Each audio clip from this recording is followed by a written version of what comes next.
जय हिंद बच्चों। कैसे हैं आप सभी? आई होप आप सब ठीक होंगे, एकदम फर्स्ट क्लास होंगे। ठीक है, मैं हूं आपका प्यारा भाईजान जो आपको हर रोज़ एक नया टॉपिक केमिस्ट्री का कराता है।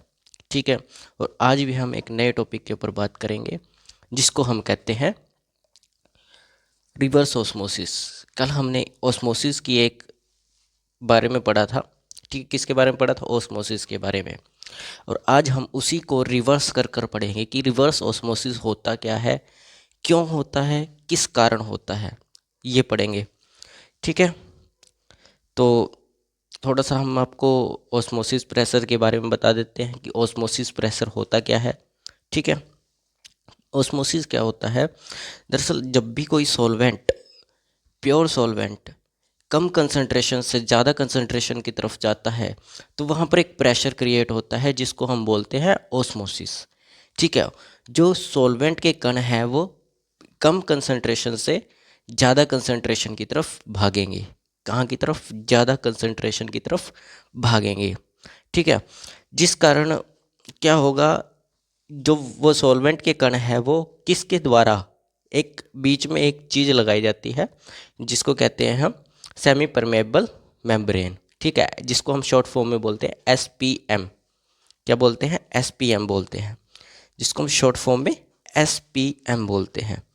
ठीक है, ये मिटा के आपको बताते हैं।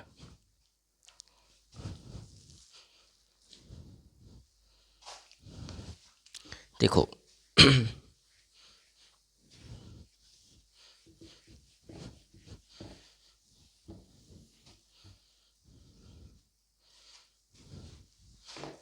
देखो ओस्मोसिस होता क्या है। हमारे पास ये कोई एक सॉल्यूशन का कंटेनर है और एक ये है। ठीक है, और इसमें क्या है, हमने ये आपका प्योर सॉल्वेंट है, यानी कि प्योर सॉल्वेंट। ठीक है, और ये वाला आपका कौन सा है? ये वाला है आपका ज़्यादा कंसंट्रेशन वाला, ये कम कंसंट्रेशन वाला है। ठीक है, कंसंट्रेशन को हिंदी में बोलते हैं सांद्रता।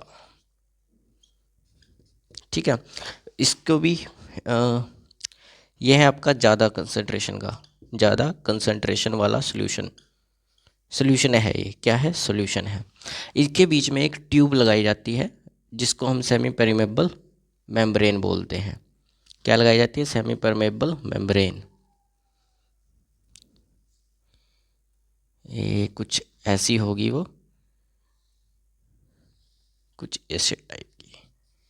क्या लगाई जाती है? सेमी परमेबल मेम्ब्रेन लगाई जाती है। ठीक है, इससे क्या होता है, इससे यहाँ पर छलनी जैसा होता है, ये छलनी जैसा, ये छलनी जैसा होगा।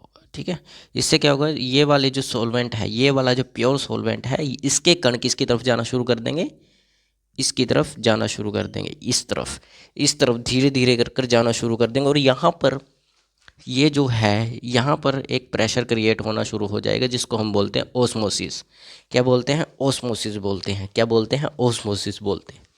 इसी को हम क्या बोलते हैं? ओस्मोसिस।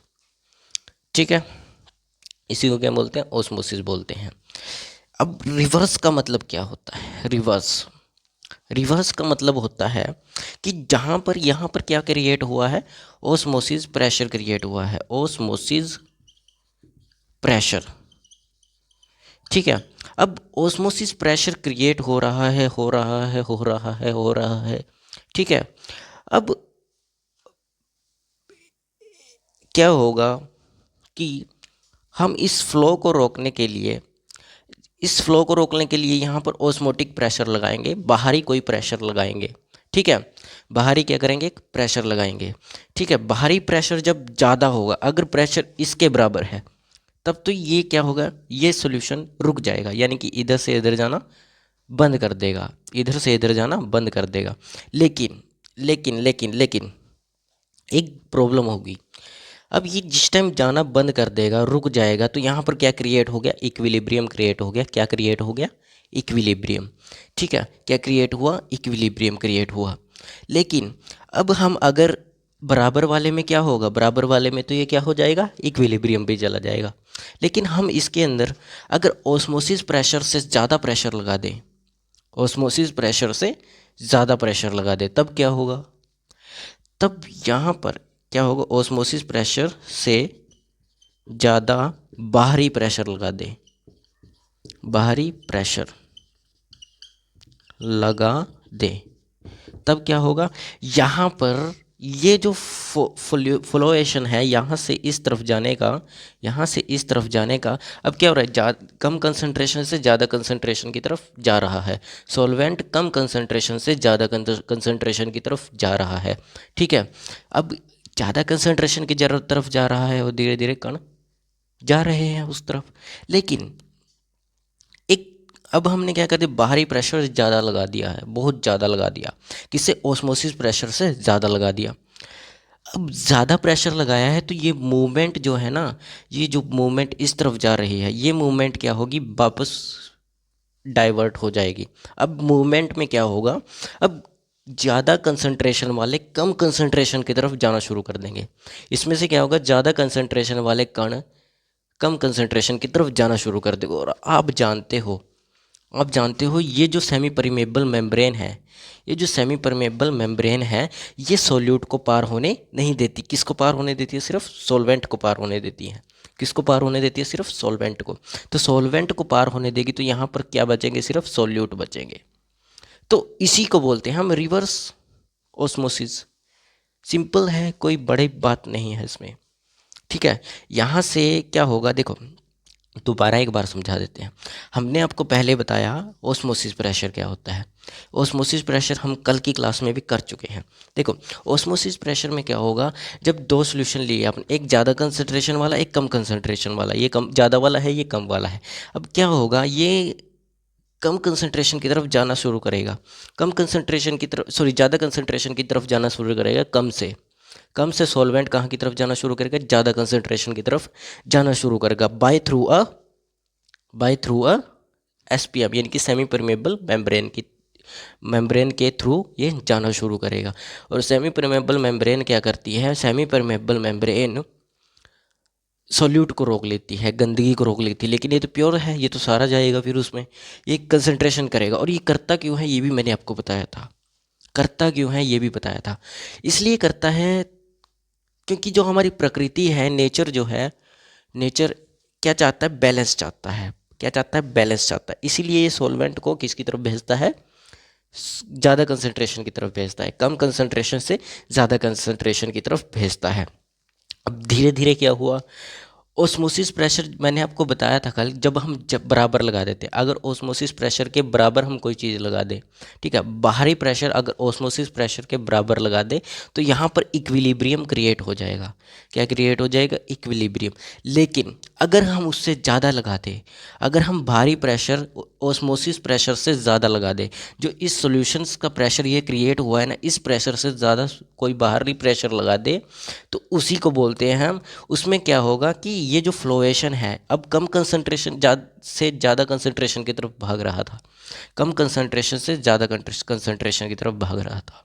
एक मिनट, मैं आपको ना इसको अलग कलर से समझा देता हूँ, एक मिनट अलग कलर से समझा देते हैं।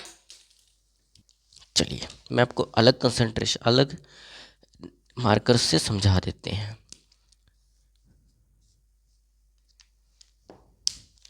ठीक है, ये है आपकी सेमी परमेबल मेम्ब्रेन, और ये है आपका सॉल्वेंट, और ये है आपका, ठीक है, ये भी मिटा देते हैं, दोबारा बता देते हैं अच्छे से। ठीक है, क्या कर रहे हैं हम, रिवर्स ओस्मोसिस। ठीक है, रिवर्स ओस्मोसिस। अब दोबारा से करा देते हैं। ये था आपका कम कंसंट्रेशन वाला, और ये था आपका ज़्यादा कंसंट्रेशन वाला, सांद्रता वाला सॉल्यूशन। ठीक है, और ये कम कंसंट्रेशन वाला सॉल्यूशन ही मान लो इसको, सॉल्वेंट न मत मानो, सॉल्यूशन मान लो।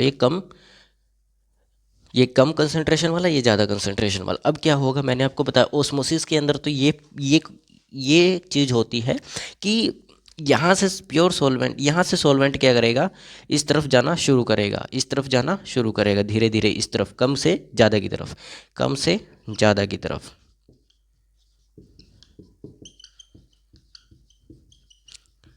अब यहाँ से सॉल्वेंट ही क्यों जाए, क्योंकि ये जो मेम्ब्रेन है, एसपीएम है, ये सोल्यूट को पार होने नहीं देती।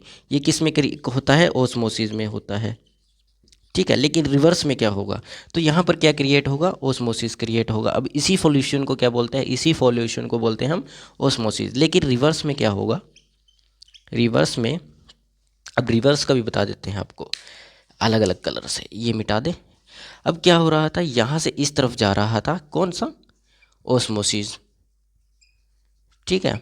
लेकिन अब इधर से इस तरफ आएंगे, अब इधर से इस तरफ आएंगे, अगर हम ज़्यादा प्रेशर लगा देते हैं, किससे ज़्यादा, ओस्मोसिस प्रेशर जो यहाँ पर इसके फ्लोएशन से आ रहा था, इस ओस्मोसिस के फ्लोएशन से जो प्रेशर यहाँ पर बन रहा था, अगर उस प्रेशर से ज़्यादा बाहरी प्रेशर लगा दिया जाए, तो ये कहानी जो है ये बिल्कुल उल्टी पड़ जाएगी। ये उल्टी कैसे पड़ेगी, ऐसे हो जाएगा। अब ज़्यादा कंसंट्रेशन से कम कंसंट्रेशन की तरफ भागेगा, अब ज़्यादा कंसंट्रेशन से कम कंसंट्रेशन की तरफ भागेगा। कौन भागेगा, सॉल्वेंट भागेगा, ठीक है। कौन भागेगा, सॉल्वेंट भागेगा कम कंसंट्रेशन की तरफ। पहले क्या कर रहा था, कम से ज़्यादा की तरफ, अब कम से ज़्यादा से कम की तरफ भाग रहा है। तो यही होता है आपका रिवर्स ऑस्मोसिस। क्या होता है, रिवर्स ऑस्मोसिस। देखो पहले ऑस्मोसिस समझ आना चाहिए, फिर रिवर्स भी समझा दिया, ठीक है। तो यही होता है आपका रिवर्स ऑस्मोसिस, ठीक है। अब दोबारा दोबारा तो समझाना अच्छी बात नहीं है, बार बार समझाएंगे तो टॉपिक आगे बढ़ नहीं पाएगा, क्योंकि मैं 2 बार आपको समझा चुका हूँ, ठीक है। समझ आया, ठीक है। और रिवर्स ऑस्मोसिस बहुत जगह काम आता है। आप लोग आरओ से पानी पीते हो, आरओ, आरओ, आरओ के अंदर भी यही प्रक्रिया काम करती है। कौन सी प्रक्रिया, रिवर्स वाली, रिवर्स वाली प्रक्रिया काम करती है। वो क्या करती है, उसके अंदर एक मेम्ब्रेन, जैसे मेम्ब्रेन होती है उसमें भी, ठीक है। कौन सी मेम्ब्रेन होती है उसमें, सेमी परमेबल मेम्ब्रेन होती है, जो सोल्यूट को जाने नहीं देती। सोल्यूट क्या होता है, सॉलिड कण, नमक, ठीक है। नमक हो गया, NaCl, क्या हो गया आपका, NaCl जैसे नमक। तो नमक वाले पानी में से क्या करती है, पानी को आगे जाने देती है, जो मीठा पानी है वो आगे जाएगा, लेकिन जो सोल्यूट के कण है, यानी कि जो उसमें नमक मिला हुआ है, वो वापस थोड़ा पीछे आ जाएगा, गंदगी को नहीं जाने देगी, ठीक है। कौन नहीं जाने देगी, सेमी परमेबल मेम्ब्रेन गंदगी को जाने नहीं देगी, ठीक है। यही आरओ के अंदर होता है, और इसी से हम समुद्र के पानी को मीठा कर सकते हैं। सी वाटर, सी वाटर मतलब समुद्र का पानी। समुद्र के पानी को क्या करते हैं, समुद्र के पानी में नमक बहुत ज़्यादा मात्रा में होता है। समुद्र के पानी में क्या होता है, नमक बहुत ज़्यादा मात्रा में होता है, ठीक है। तो उसमें क्या होता है, अब आपको अगर जो इस प्रक्रिया को फॉलो करना है उसमें, तो मीठा पानी कैसे निकाला जाता है ये भी आपको बता देता हूँ। उसमें क्या होता है, अ, उसमें भी जो समुद्र के पानी का जो प्रेशर है, जो समुद्र के पानी से प्रेशर क्रिएट हो रहा है, देखिए मैं आपको ये भी समझा देता हूँ समुद्र के पानी की बात, ठीक है। समुद्र के पानी को है, उसमें भी रिवर्स ऑस्मोसिस अपनाया जाता है कि समुद्र के पानी से मीठा पानी कैसे निकाला जा सकता है, ठीक है।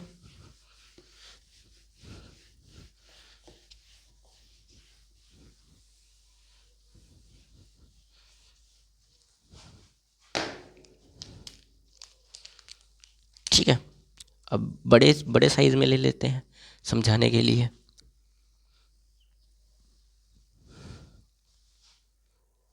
ठीक है।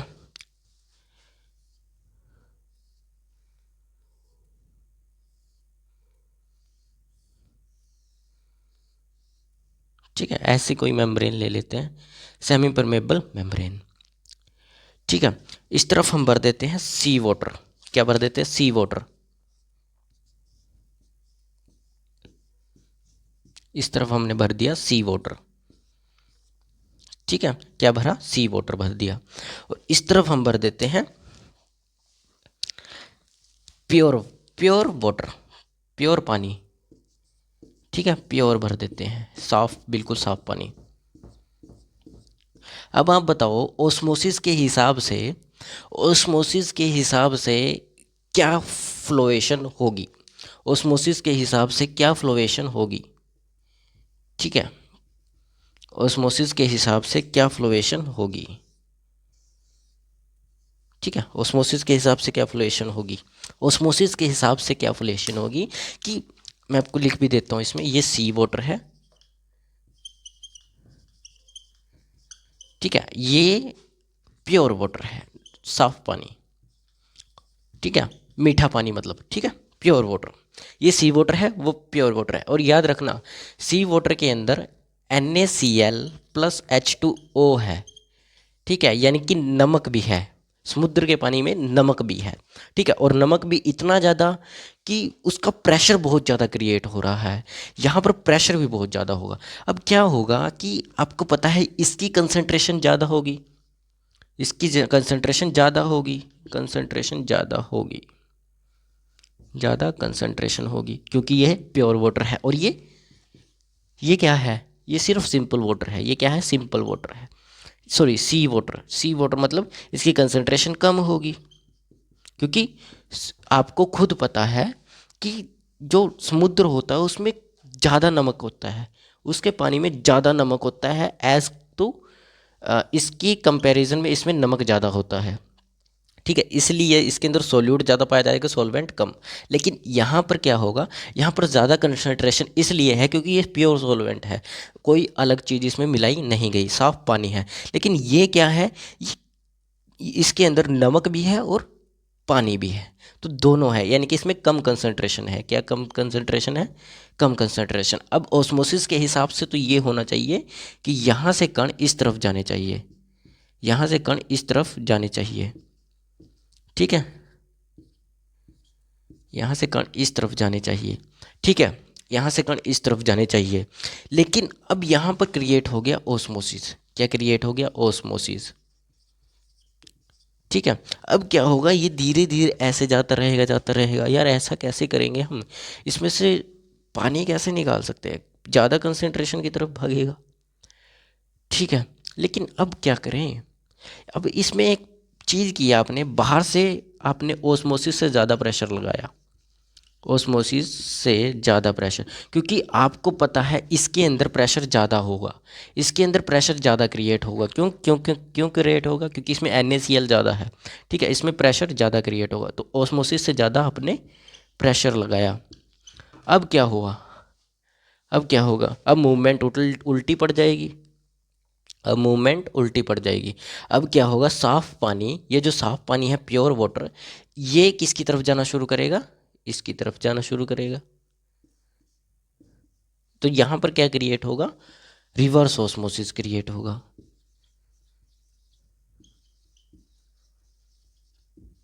यहाँ पर क्या क्रिएट हो जाएगा, रिवर्स ऑस्मोसिस क्रिएट हो जाएगा, क्योंकि हमने क्या किया, सी वाटर से ज़्यादा ऑस्मोसिस लगा दिया। अब यहाँ पर ज़्यादा हो जाएगा तो मीठा बन जाएगा, ये क्या बन जाएगा, मीठापन ज़्यादा आ जाएगा, ठीक है। अब देखो मैं बताता हूँ, पहले ये क्या किया, सॉल्वेंट इस तरफ चला गया, मीठे में मिल गया, क्या मिल गया, मीठे में। अब मेरी बात ध्यान से सुनना, जब ये इधर से गया, अब आप तभी तो कर सकते हो रिवर्स इसको, आप रिवर्स कब कर सकते हो इसको, जब ये ओस्मोसिस पहले यहाँ पर प्रेजेंट हो, ओस्मोसिस पहले प्रेजेंट हो, तभी आप इसको रिवर्स कर पाओगे, वरना रिवर्स कहाँ से करोगे, रिवर्स तो तभी कर पाओगे ना। तो आपने क्या किया, पहले इसको ओस्मोसिस चलने दिया, इधर ओस्मोसिस चलता रहा, चलता रहा, चलता रहा, चलता रहा, इस तरफ पहुँच गया, आधे से ज़्यादा इसमें से, इसमें सिर्फ बचा नमक, क्या बचा, नमक। इसमें से जितना सॉल्वेंट था वो सारा का सारा इस तरफ आ गया, जितना सॉल्वेंट था वो इस तरफ आ गया। अब यहाँ पर क्रिएट हुआ ओस्मोसिस, आपने क्या किया, ओस्मोसिस प्रेशर से ज़्यादा प्रेशर लगा दिया बाहर का, ओस्मोसिस प्रेशर से ज़्यादा प्रेशर लगा दिया बाहर से, ठीक है। तो आपने जब प्रेशर बहुत ज़्यादा लगाया, बाहर से बहुत ज़्यादा प्रेशर लगाया, तो अब यहाँ पर क्या बचा था, सिर्फ सॉल्वेंट बचा था, क्या बचा था, सॉल्वेंट बचा था। और इसने क्या किया, सेमी परमेबल मेम्ब्रेन ने जितना सॉल्यूट था सारा अपने अंदर इकट्ठा कर लिया, ठीक है। अब क्या होगा, ये रिवर्स जब होगा तो सिर्फ इधर तो पानी बचा है और मीठा पानी बचा है, मीठा पानी का मतलब क्या है, प्योर वाटर बचा है, और जो इसमें से प्योर हुआ है वो वाटर बचा है।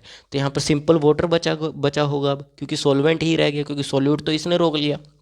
अब यहाँ से क्या होगा, ये बैकवर्ड चलना शुरू करेगा, बैकवर्ड चलेगा चलेगा चलेगा, यहाँ पर आपके पास पहुँचेगा, यहाँ पर पहुँचने के बाद आपको क्या मिलेगा, मीठा पानी मिलेगा, क्या मिलेगा, मीठा पानी मिलेगा।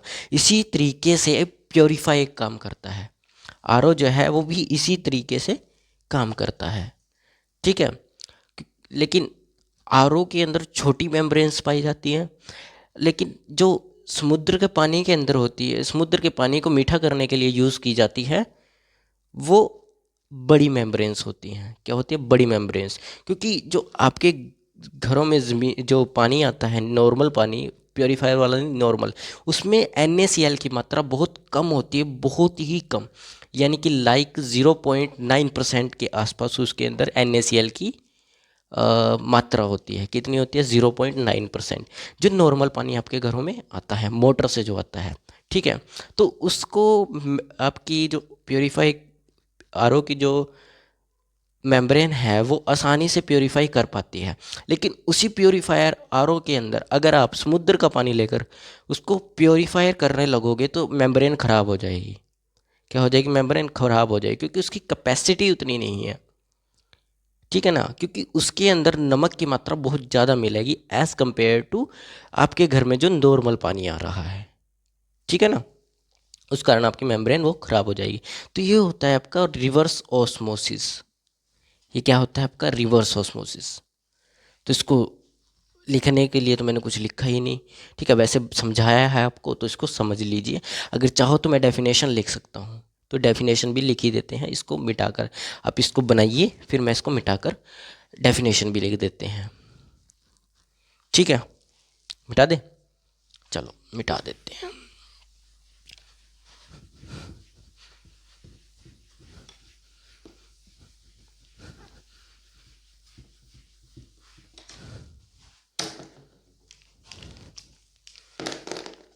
चलो देखो, डेफिनेशन लिख देते हैं। रिवर्स ऑस्मोसिस क्या होता है, कि ऑस्मोसिस आपको पता है क्या होता है, तो ऑस्मोसिस के बारे में नहीं बताएंगे। कि सॉल्वेंट जो है, सॉल्वेंट कम कंसंट्रेशन की से कम कंसंट्रेशन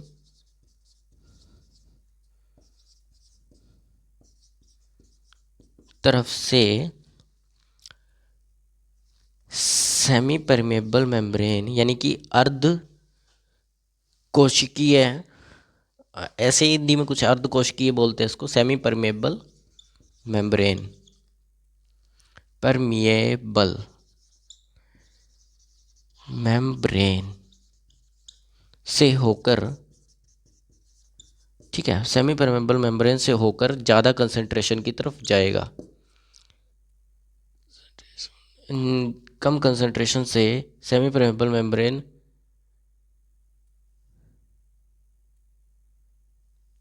से होकर ज़्यादा कंसंट्रेशन की तरफ जाएगा।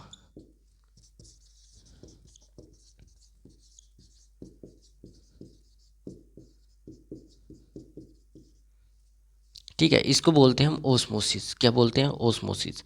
लेकिन अगर हम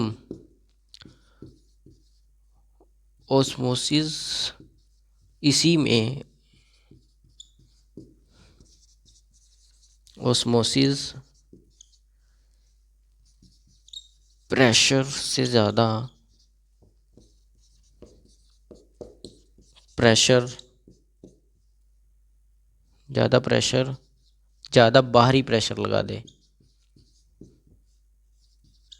प्रेशर का मतलब दाब लगा दे, तो क्या होगा, तो वहाँ कम से ज़्यादा की तरफ जाती है। ये होता है ओस्मोसिस। लेकिन रिवर्स लिखना है ना, रिवर्स कम नहीं, ज़्यादा से कम की तरफ जाएगा, ज़्यादा से कम की तरफ, मैंने ओस्मोसिस लिख दिया, कम की तरफ जाएगा, ठीक है। और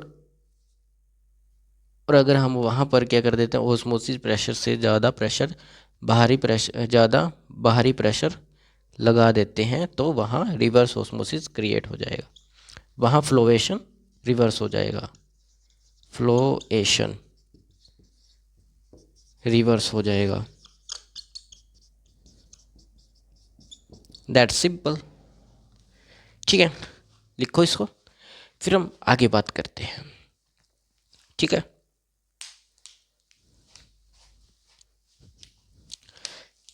लिख लिया? तो चलिए, अब रिवर्स ऑस्मोसिस हमें समझ आ गया, तो हम अगले टॉपिक की तरफ चलते हैं। अगला टॉपिक क्या है हमारा? एबनॉर्मल मोलर मास क्या होता है? एबनॉर्मल मोलर मास क्या होता है? इसमें बच्चों को बहुत कंफ्यूजन रहती है। ठीक है, तो एबनॉर्मल मोलर मास क्या होता है, अब उसको समझते हैं। किसको समझते हैं?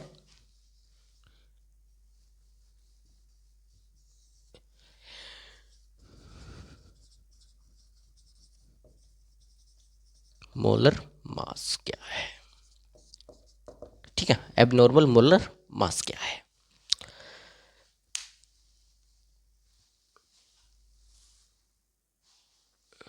तो एबनॉर्मल मोलर मास क्या होता है? जब कोलिगेटिव प्रॉपर्टीज जैसे डेल्टा टी बी, जैसे डेल्टा टी बी, ठीक है, जैसे delta T B, delta T F, pi osmosis pressure को दर्शाता है। जो पाई, पाई किसको दर्शाता है? ओस्मोसिस प्रेशर को।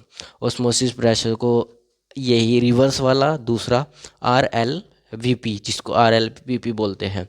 ठीक है, रिलेटिव लोअरिंग वेपर प्रेशर और रिवर्स ऑस्मोसिस। ठीक है, इसमें क्या होता है, इससे जो इन कोलिगेटिव प्रॉपर्टीज से जो आप मोलर मास निकालते हैं, मैंने आपको एक क्वेश्चन, इनके हर एक फॉर्मूले में एक चीज़ बताई है कि इनके ऊपर एक एक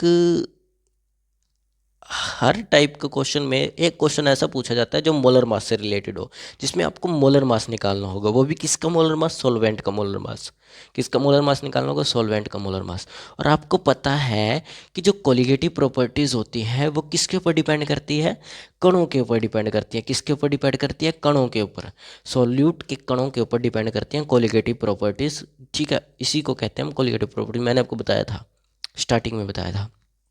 ठीक है, जब हम इन जितनी भी कोलिगेटिव प्रॉपर्टीज से मोलर मास निकालते हैं, ठीक है, तो वो molar mass theoretically molar mass से ज़्यादा या कम होता है। जो थियोरेटिकली है, जो थ्योरी में हमें, थ्योरेटिकली मतलब कि जो हमें गिवन होता है पहले, जैसे पीरियोडिक टेबल्स में आपने देखा होगा, पीरियोडिक टेबल के अंदर आपको अलग से मोलर मास गिवन होता है। जो आप निकालते हो, जो आप अलग से निकालते हो, उस मोलर मास से थोड़ा मोलर मास अलग आता है, वो एबनॉर्मल मोलर मास अलग आता है। तो उसी को बोलते हैं एबनॉर्मल मोलर मास, जो आपका कोलिगेटिव प्रॉपर्टीज निकालने से आता है, से आता है। और थ्योरेटिकली जो अलग होता है, क्या होता है? थ्योरेटिकली वो अलग हो जाता है। जैसे आपको मैं एग्जांपल से बताता हूँ। जैसे एग्जांपल आपको क्या दें? Example ethanoic acid. ठीक है, एथेनोइक एसिड को अगर आप बेंजीन में मिला देते हैं, ये ले लेते हैं हम, एक एग्जांपल ले लेते हैं, एथेनोइक एसिड इन बेंजीन। तो इसमें क्या होगा? देखो, इसका नॉर्मल मोलर मास क्या होता है? Ethanoic molar mass. ठीक है, एथेनोइक का मोलर मास जो होता है लगभग आपका 100, लगभग एथेनोइक इन बेंजीन। ठीक है, यानी कि इसका मोलर मास जो होता है, मोलर मास, एथेनोइक का मोलर मास जो होता है आपका लगभग 60 ग्राम पर मोल होता है। क्या होता है? 60 ग्राम पर मोल। ये थ्योरेटिकली है, ये कैसा है? थ्योरेटिकली, इसका नॉर्मल मोलर मास है। लेकिन आप जब कोलिगेटिव प्रॉपर्टीज से इसको क्रिएट करते हैं, जब आप इसको कोलिगेटिव प्रॉपर्टीज से क्रिएट करते हैं, यानी कि निकालते हैं या एब्जॉर्ब करते हैं, तो वो जो होता है वो एब्जॉर्बर मास होता है 120 ग्राम पर मोल निकलता है। क्या निकलता है? 120 ग्राम पर मोल। ये एब्जॉर्ब्ड मोलर मास है। ये कौन सा मोलर मास है? Absorbed molar mass. तो मोलर मास थ्योरेटिकली तो आपका ये मोलर मास होना चाहिए, थ्योरेटिकली आपका ये मोलर मास होना चाहिए। लेकिन कोलिगेटिव प्रॉपर्टीज जब भी आप लगाएंगे, कोई कौन से एग्जांपल में, इथेनोइक इन बेंजीन, इस एग्जांपल में लगाएंगे। ये एक एग्जांपल है, मैं आपको सेट करके दे रहा हूँ एक एग्जांपल अपनी तरफ से, मैं आपको कराऊंगा भी ये एग्जांपल। ठीक है, तो मेरे अभी भी जल्दबाजी में यही ध्यान आया, तो एग्जांपल बहुत है, लेकिन ध्यान यही आया अभी।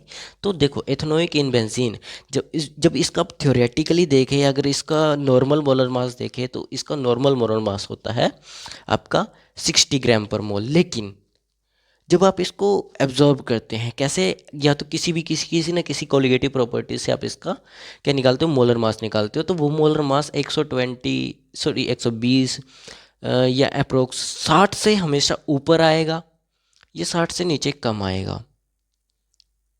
समझ रहे हो ना, 60 से कम आएगा या 60 से ज़्यादा आएगा। तो इसी बदलाव को हम कहते हैं एबनॉर्मल मोलर मास। ठीक है, एबनॉर्मल मोलर मास, इसी बदलाव को कहते हैं। समझ आया? इसी को थ्योरेटिकली ये अलग है। देखो थ्योरेटिकली आपका ये होना चाहिए, लेकिन निकल क्या रहा है, ये निकल रहा है। जब आप थ्योरी वगैरह लगाते हो, उसमें फॉर्मूला लगाते हो, कोई सा भी लगा लो, चाहे आप डेल्टा टी बी का लगा लो, चाहे डेल्टा के एफ का लगा लो, चाहे पाई का लगा लो, ठीक है, चाहे रिलेटिव लोअरिंग वेपर प्रेशर में से लगा लो, एनी वन, कोई सा भी लगा लो, ठीक है। तो आपका एबनॉर्मल सो आपका मोलर मास थ्योरेटिकली से अलग ही आएगा, कभी एग्जैक्ट नहीं आएगा। और ये होता क्यों है? क्योंकि जो अब ये होता दो कारणों से है। ठीक है, किस कारणों से? एक इसका होने का एक कारण होता है कि कुछ पदार्थ जो होते हैं, कुछ पदार्थ सॉल्यूशन के अंदर जब भी डाले जाते हैं, जैसे आपने किसी सॉल्वेंट में कोई सोल्यूट डाला है, ठीक है, कुछ भी तरह का सोल्यूट डाल दिया, सॉल्वेंट में सोल्यूट डाल दिया, उसको क्या कर दिया आपने, घोल दिया, तो वो सोल्यूशन बन गया। लेकिन उसी सोल्यूशन के अंदर कुछ पदार्थ जो होते हैं, इन दोनों पदार्थों में से जो जो आपने डाले हैं सॉल्वेंट और सोल्यूट, इनमें से कोई ना कोई पदार्थ जो होता है या तो एसोसिएशन करेगा या डिसोसिएशन करेगा, जिसके कारण उनके एबनॉर्मल मास में कमी आ जाती है या बढ़ोतरी आ जाती है। ठीक है, और आपको पता है कि जो कोलिगेटिव प्रॉपर्टीज़ होती हैं वो किसके ऊपर डिपेंड करती हैं, किसके ऊपर डिपेंड करती हैं, कणों के ऊपर डिपेंड करती है, कणों के ऊपर डिपेंड करती है, किसके ऊपर डिपेंड करती है, कणों के ऊपर। और इसी एसोसिएशन डिसोसिएशन के कारण दोनों सोल्यूट और सॉल्वेंट का एसोसिएशन और डिसोसिएशन से सोल्यूट और सॉल्वेंट का दोनों का मोलर, जो दोनों के कणों की संख्या है, या तो कम हो जाती है या ज़्यादा हो जाती है, जिस कारण इनके एबनॉर्मल इनके मोलर मास के अंदर भी कमी आ जाती है या बढ़ोतरी हो जाती है। That's clear, that's clear. ठीक है, और ये सिंपल सी बात है, जिस कारण कोलिगेटिव प्रॉपर्टीज़ भी ज़्यादा हो जाती हैं या कम हो जाती है। वही बात होती है, गुण ज़्यादा होंगे या कम होंगे, गुण धर्म है वो तो भाई। ठीक है, कोलिगेटिव प्रॉपर्टीज़ को हिंदी में क्या बोलते हैं, अनुसंख्यक गुण धर्म। ठीक है ना। तो अब सिंपल सी बात समझने की एबनॉर्मल मास को ये है कि इसमें दो केस बनेंगे, या तो बढ़ोतरी होगी या फिर घटेगी। ठीक है ना, या तो बढ़ोतरी होगी या फिर घटेगी। आपको डेफिनेशंस लिख देता हूँ पहले, फिर आपको समझा देते हैं। डेफिनेशंस लिख देते हैं।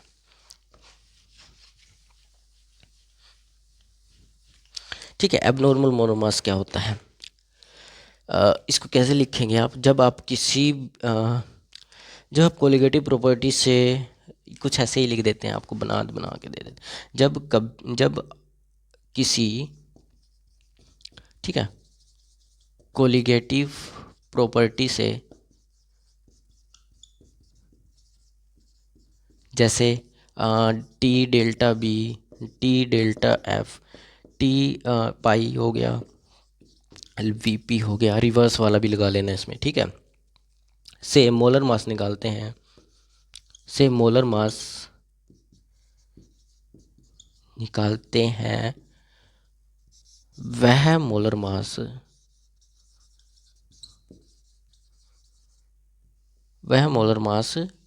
नॉर्मल या फिर थ्योरेटिकली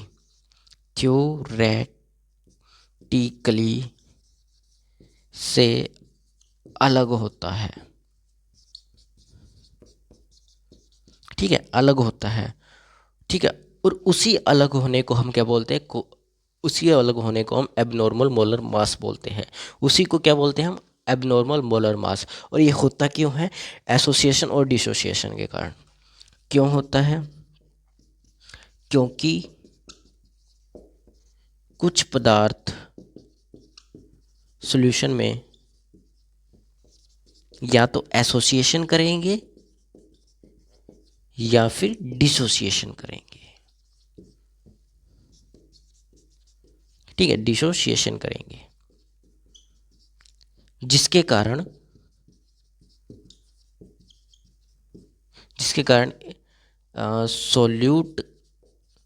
सॉल्वेंट के कणों में कमी या बढ़ोतरी आ जाती है। और आपको पता है कि कोलिगेटिव प्रॉपर्टीज डिपेंड ऑन किसके ऊपर डिपेंड करती हैं? कणों के ऊपर डिपेंड करती है। किसके कणों के ऊपर डिपेंड करती है? सॉल्यूट के। लेकिन अब यहाँ पर सॉल्वेंट के कण की भी बात आ गई है, क्योंकि सॉल्वेंट भी तो एक पदार्थ है भाई, ठीक है ना। तो इसके अंदर दो केस बनेंगे। केस नंबर वन कौन सा केस बनेगा? या तो एबनॉर्मल मास में बढ़ोतरी होगी, या तो एबनॉर्मल मास में बढ़ोतरी होगी। सिंपल है। देखो, जब अब दो या दो से अधिक मॉलिक्यूल्स आपस में जुड़ जाते हैं, जैसे आपने क्या किया, कैसे समझाऊं अब आपको, एग्जांपल जैसे पानी पानी ले लो। पानी के मॉलिक्यूल्स और नमक के मॉलिक्यूल्स, नमक ले लो चाहे चीनी ले लो यार, कुछ भी ले लो, मीठा बना लो चाहे खारा बना लो, ठीक है। एबनॉर्मल मास क्या होगा? दोनों के कण क्या होंगे? आपस में एक दूसरे से ऐसे कड़क के चिपक जाएंगे। जब भी चिपकते हैं दो या दो से अधिक पदार्थ, किसी भी तरह की बात कर रहा हूँ मैं, दो या दो से अधिक मॉलिक्यूल्स आपस में जब जुड़ जाते हैं, ठीक है, तो सॉल्यूशन की जो प्रॉपर्टीज होती है उनकी संख्या घट जाती है जब भी एक दूसरे से चिपकेंगे। जब दो या दो से ज़्यादा मॉलिक्यूल्स आपस में जुड़ जाते हैं ना, तब उनकी प्रॉपर्टीज़ जो होती है ना वो घट जाती है। प्रॉपर्टीज़ कैसी? कोलिगेटिव प्रॉपर्टीज़ में कमी आ जाती है, जिस कारण उनके मोलर मास में भी कमी आ जाती है। जैसे मैंने आपको एक एग्जांपल समझाया था, इथेनोइक एसिड इन बेंजीन, उसका जो नॉर्मल मोलर मास था वो 60 था, तो 60 से कम आ जाएगा। ओके, समझ आया? ठीक है। अब आपको एक एग्जांपल भी देना पड़ेगा। अब इसका केस नंबर 1 में लिखते हैं, चलिए लिख भी देते हैं साथ में साथ। केस नंबर 1, ठीक है। जब दो या दो से अधिक मॉलिक्यूल्स आपस में जुड़ जाते हैं तो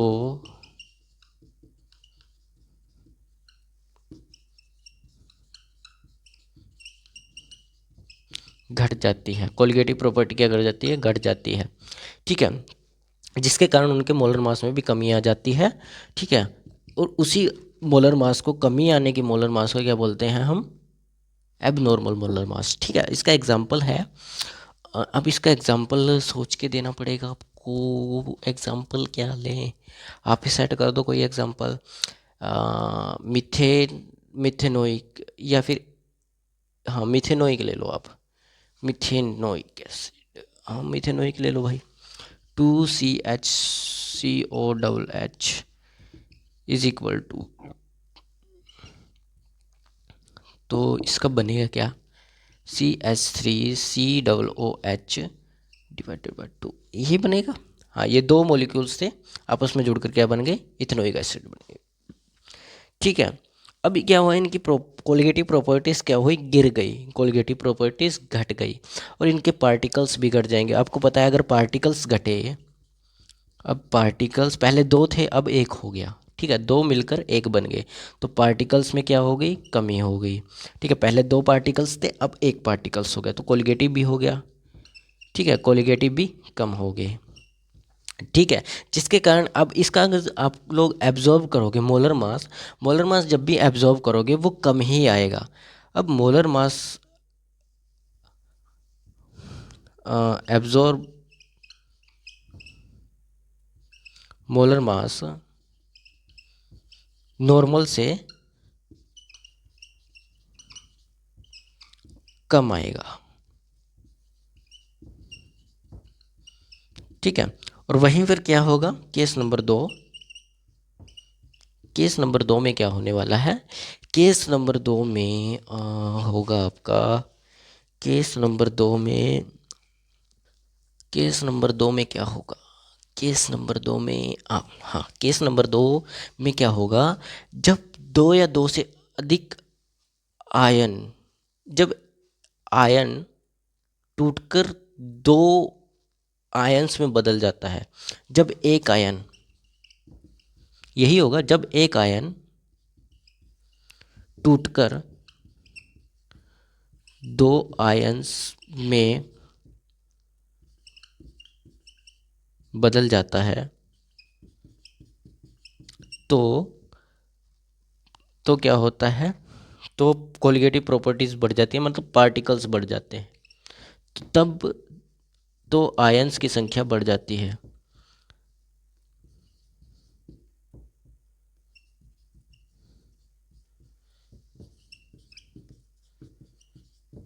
जैसे एग्जाम्पल ले लेते हैं KCl, ये एक आयन है, ठीक है, ये टूट कर क्या बनेगा, K+Cl बनेगा, क्या बनेगा, K+Cl, तो दो आयंस बन गए, दो आयंस बने तो अब पहले एक था अब दो बन गए, ठीक है, अब पहले एक आयन था अब दो आयंस बन गए, अब दो आयंस बने हैं, इसका मतलब क्या हुआ, इसका मतलब क्या हुआ, इसके पार्टिकल्स बढ़ गए, क्या हो गया, पार्टिकल्स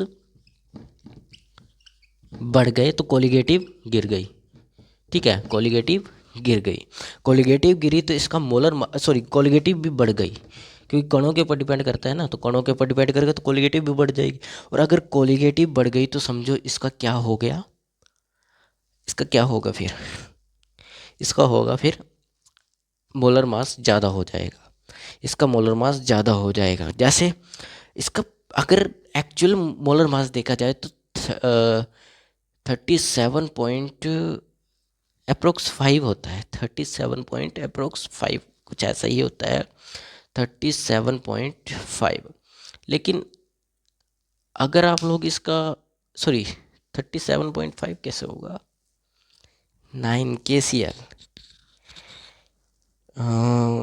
के पोटेशियम 9 और Cl आपका 17, ठीक है,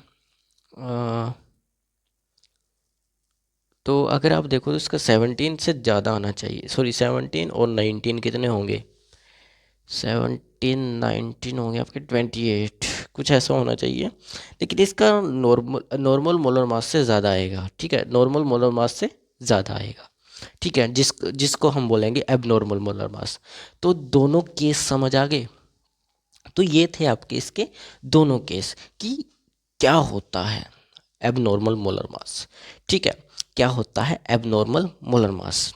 तो ये अगर समझ आ गया हो तो एक बात और समझ जाओ, एक बात और समझ जाओ कि आपका ये चैप्टर यहाँ पर समाप्त होता है, लेकिन आपका इसी के अंदर एक टॉपिक बचता है एबनॉर्मल मोलर मास में, वांट ऑफ फैक्टर, क्या बचता है, वांट ऑफ फैक्टर, उस टॉपिक को हम कल करेंगे, और उसके साथ साथ उसी के रिलेटेड कुछ क्वेश्चंस करेंगे, उसी से रिलेटेड नीट JEE NDA जितने भी एग्ज़ाम्स है, जैसे ज़्यादा ने मेनली मैं नीट JEE और NDA के ही क्वेश्चन करवाता हूँ, तो उन्हीं के करेंगे, ठीक है, उन्हीं के क्वेश्चंस सॉल्व करेंगे, और उन्हीं के क्वेश्चंस को मैं आपको कुछ क्वेश्चंस उसमें से दूंगा और कुछ क्वेश्चंस हम करेंगे, तो कल की क्लास थोड़ी बड़ी हो सकती है, आप लोग पूरा कंसेप्ट क्लियर करके आना, ठीक है, तो आज के लिए इतना ही, जय हिंद, जय भारत।